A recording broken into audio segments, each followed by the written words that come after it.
Naaresto ng PNP ang miyembro ng Communist Terrorist Group na isa ring top 1 provincial most wanted person na may kasong murder sa Caloocan City. Nakibalita dyan si Patrolwoman Camberly D. Flores.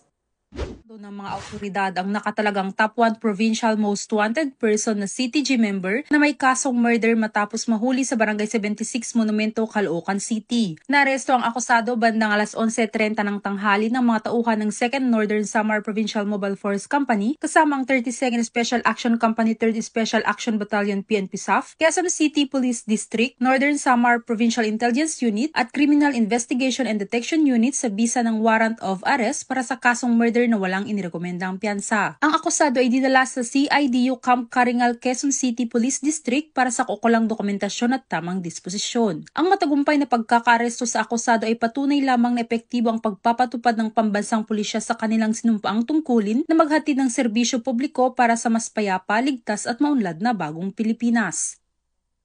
Mula dito sa Eastern Visayas, ako ang inyong PNN correspondent, Patrolwoman Flores, alagad ng batas, tagataguyod ng Balitang Pulis.